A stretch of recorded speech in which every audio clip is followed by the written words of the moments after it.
Hello everyone, hide your wallets. Glue have released a new game, Heroes of Destiny.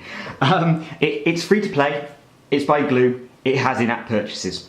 Need I say more? But like a lot of Glue games that have come out of late, I've found myself going, it's got in-app purchases, but the gameplay's really, really good. Glue get a really hard time off a lot of reviewers, but actually they're producing some very good games these days, and yeah, I kind of can overlook the in-app purchases when you've got such great gameplay. So this is their new one. It's kind of reminiscent of like a World of Warcraft Heroes kind of thing, or Warcraft Heroes. You could sort of like it's quite difficult to explain, but the idea is you have a party of characters. Each of those characters has a particular role, like a healer or a tank, a warrior, or a ranged character like the ranger.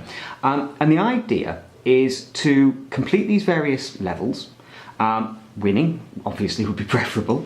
And then from there, you can kind of explore this story. So these are the characters I've kind of already unlocked, and these are the characters that I could happily, if I felt like it, put my hand in my pocket and buy using Glue Cash. And you can see some of these can be unlocked for the silver money, which is stuff I earn in-game, and the gold are the ones I could actually pay for outright if I felt like it using my wallet. I'm not going to, obviously. But let's just go back. Let's try and actually get into a game. Okay, so that was where I got up to last night, and I got my butt kicked because it's an elite mission. So let's go to something a little bit easier. Do a mine raid. Okay. Just on that screen there that I accidentally flipped past allows you to pick which heroes will be in your party. Okay, here we go. So this is my big tanky guy, and you draw a line between the character you want to use and the thing you want to attack. So you just draw the line and it goes red. Green lines, like that, mean it's healing or throwing on some other special effect. And you also need to obviously mind yourself behind you. You have special attacks as well, which are absolutely essential. Because the game does get quite difficult, I have to say. But that's, par for the course with anything made by Glue. Every time you defeat a little wave of monsters in one of these kind of rooms, you get loot, and then you move on to this kind of strange camera angle that kind of places you behind the party as you run down a corridor. And in some of those corridors you'll find even more loot. Obviously you use those items of loot later to upgrade your character, buy new powers, or change out weaponry, etc. that they might be using. One of the things that I noticed with this game is it's kind of got that Diablo thing going on, the dungeon crawler, where there's just loads and loads of different bits of loot and you can upgrade all of that loot, and it's just so well done. I found it really, really difficult to here we go with some loot as we run down this corridor. This amber stuff, pieces of amber, are used to upgrade equipment or level up your character, from what I can tell. I've not found it being used for anything else, but it does seem to come in quite heavily for doing your upgrades, etc. You have a certain chance when you're upgrading items of equipment to either be successful or to fail, and the higher the level item of equipment you're trying to upgrade, the greater the chance of failure. But, lo and behold, Glue have given you a way to always be 100% successful upgrading. You can give them some money. It's all there, basically. Every aspect that you could do normally, as it were, or take the risk on, you can mitigate the risk by using, effectively, in-game purchases, in-app purchases to use, the Glue money, Glue gold, or whatever they call it. So you see here, I've completed this level, got 138 silver, 8 pieces of amber, a couple of new pieces of items, and one of my guys has just leveled up. So we go up to the heroes.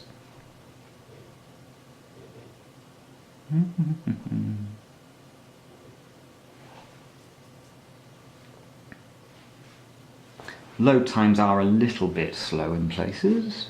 Glue, maybe a patch would be nice. So you can go here, training time, train for free, and basically every time you want to level up your character, it takes a little bit of time, but obviously if you want to, you can pay some of Glue Cash and you can speed that up. We'll wait the 10 seconds. I don't think it's going to hurt us too much. Please don't tune away.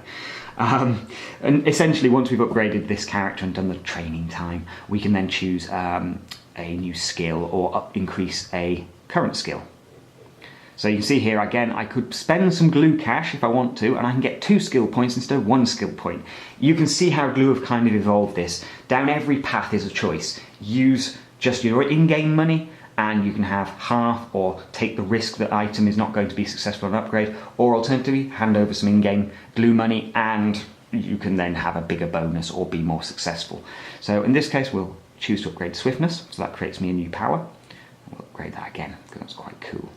Let's go back, and that's that. But in essence it's a dungeon crawler, but with a very, very, very well presented game going on. Once you raid mines, every time you come back to the game after a certain number of minutes, you can collect more in-game money. So a key part of this is to obviously make sure you collect up all of the mines around the map as you go.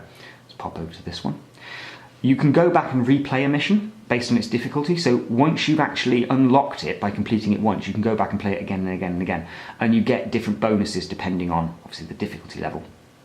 Everyone seems to start at easy, apart from some of these special missions which are known as elite missions, which are just rock hard, and presumably only for those people who have spent a bit of money on upgrading their equipment, etc. Certainly when I tried one of the elite missions with my level 5s, I got trashed on the first bad guys. Basically it just ripped me in half. So I would not waste your time on those, skip them and come back later. Let's have another chest. But you can see that the graphics are fantastic and very reminiscent of Warcraft, I would say. That kind of cartoon cell shading animation going on, but with really nice lighting effects and quite lush detailed character models.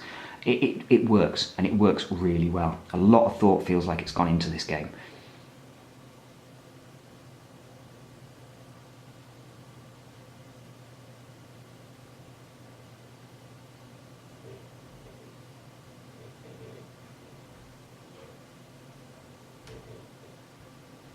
As you can see, it's quite involved to the point where you kind of forget to talk occasionally. But here we go, running through one of these pieces again, making sure we get as many of these taps in as we possibly can. We'll come to some more bad guys. There's kind of big bosses that litter some levels as well, that prove more of a challenge, especially the ogres at this level can take a fair number of hits. And you're constantly having to watch which characters are kind of in combat and holding the aggro, which should always be the tank ideally. To try and survive. Right, here's some big nasty guy. Let's give him a good whack.